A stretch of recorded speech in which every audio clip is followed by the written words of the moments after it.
ओम नमो भगवते वासुदेवाय। ओम नमो भगवते वासुदेवाय। ओम नमो भगवते वासुदेवाय। ओम ज्ञानाय नमः।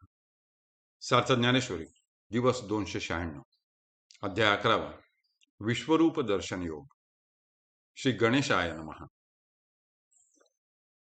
ऐसे सानुरागे चित्ते नमन केले पंडुसूते, मग पुढती म्हणे नमस्ते नमस्ते प्रभो। पाठी तिये साध्यंते न्याहाळी श्री मूर्ती ते, आणि पुढती म्हणे नमस्ते नमस्ते प्रभो। पाहता पाहता प्रांते समाधान पावे चित्ते, आणि पुढती म्हणे नमस्ते नमस्ते प्रभो। ये चराचरी जी भूते सर्वत्र देखे तयाते, आणि पुढती म्हणे नमस्ते नमस्ते प्रभो। अशा प्रकारे पंडुसूत अर्जुनाने सानुरागे चित्ते म्हणजे सप्रेम सस्नेह व भक्तियुक्त अंतःकरणाने भगवंताला नमन केले। आणि पुढती म्हणजे वरून पुन्हा म्हणाला, हे प्रभो, आपल्याला नमस्कार असो नमस्कार असो। पाठी म्हणजे मग, तिये म्हणजे त्याने पुन्हा देवाच्या त्या श्रीमूर्तीला साध्यंत म्हणजे सगळीकडून पूर्णपणे न्याहाळून पाहिले। आणि पुढती म्हणजे पुन्हा पुन्हा म्हणाला, हे प्रभो, तुम्हाला नमस्कार असो नमस्कार असो। त्या मूर्तीचे प्रांते म्हणजे एक एक अंग पाहता पाहता त्याच्या चित्ताला अपूर्व असे समाधान पावले। आणि मग तो पुन्हा म्हणाला, हे प्रभो, तुम्हाला नमस्कार असो नमस्कार असो। ये म्हणजे ह्या चराचर सृष्टीमध्ये सर्वत्र जी जी भूते आहेत त्या सर्वांना तया ते म्हणजे त्याने पाहिले। आणि तो पुन्हा पुन्हा म्हणाला, हे प्रभो, आपल्याला शतशः नमस्कार असो नमस्कार असो। ऐसी रूपे तिये अद्भुते आश्चर्य स्फुरती अनंते, तव तव नमस्ते नमस्तेची म्हणे। आणिक स्तुतीही नाठवे आणि निवांतुही न बैसवे, नेणे कैसा प्रेम भावे गाजोची लागे। किंबहुना यापरी नमन केले सहस्रवरी, की पुढती म्हणे श्रीहरी तुझ सन्मुखा नमो। अशी ती अनंत आश्चर्यकारक व अद्भुत रूपे जो जो अर्जुनाच्या पुढ्यात स्फुरण पावत होती व प्रकट होत होती, तव तव म्हणजे तो तो अर्जुन म्हणत होता, प्रभो, तुम्हाला नमस्कार असो नमस्कार असो। नमस्ते नमस्ते म्हणण्याखेरीज आणखी दुसरी स्तुती त्याला नाठवे म्हणजे आठवेना, आणि त्याला निवांतपणेही बसवेना। कैसा म्हणजे कशा प्रेम भावाने अर्जुन नमस्कार असो अशी गर्जना करीत होता, हे नेणे म्हणजे काही समजत नाही। किंबहुना म्हणजे फार काय सांगावे। यापरी म्हणजे याप्रमाणे अर्जुनाने भगवंताला सहस्त्रवार नमन केले। आणि पुढती म्हणजे मग पुन्हा म्हणाला, हे माझ्या सन्मुख असलेल्या श्रीहरी, तुला नमस्कार असो।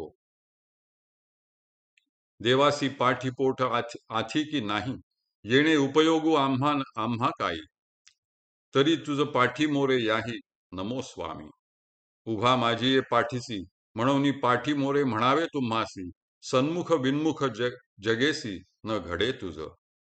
आता वेगळा लिया अवयवा नेणे रूप करू देवा, म्हणून नमो तुझ सर्वा सर्वात्मका। विश्वरूप देवाला पाठ पोट आहे की नाही येणे म्हणजे याचा विचार करून आम्हाला काय उपयोग आहे। तरी हे स्वामी, माझ्या पाठमोरे असलेल्या तुलाही माझे नमन असो। तुम्ही माझ्या पाठीशी उभे आहात म्हणून तुम्हाला पाठीमोरे म्हणावे लागते। परंतु तुम्ही या जगाच्या सन्मुख व समोर आहात अथवा विन्मुख म्हणजे पाठमोरे आहात असे काहीच ठरवता येत नाही, कारण तुम्ही जगद्रूप आहात। आता तुमच्या वेगवेगळ्या अवयवांचे रूप वर्णन करावे म्हटले तर ते कसे करावे हे मी नेणे म्हणजे जाणत नाही। म्हणून सर्वात्मक व सर्वांच्या अंतर्यामी आत्मरूपाने असणाऱ्या तुझ्या सर्व अवयवांना माझे नमन असो। जी अनंत बळ संभ्रमा, तुझ नमो अमित अमित विक्रमा, सकळ काळी समा सर्व रूपा।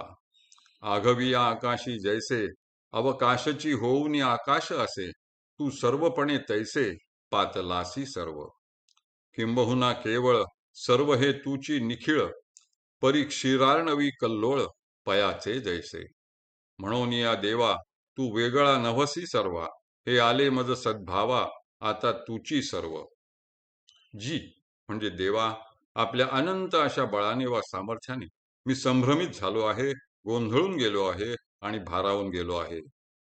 अमित विक्रमा म्हणजे महापराक्रमी अशा तुला माझे नमन असो. तू सकळ काळी म्हणजे तिन्ही त्रिकाळी सर्व रूपांमध्ये सम असतोस.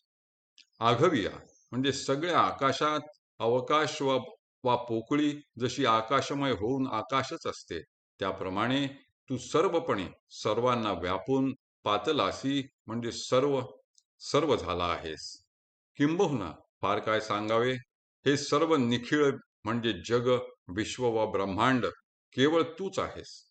परंतु क्षीरार्णवी म्हणजे क्षीरसागरावर जसे पयाचे म्हणजे दुधाचेच कल्लोळ म्हणजे लाटा वा तरंग असतात, त्याप्रमाणे हे ब्रह्मांड तुझ्याच ठायी आहे.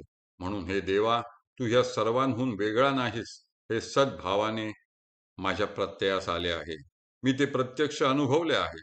तर आता सर्वत्र तूच भरलेला आहेस, यात शंका नाही. हरिः ओम, हरिः ओम, हरिः ओम.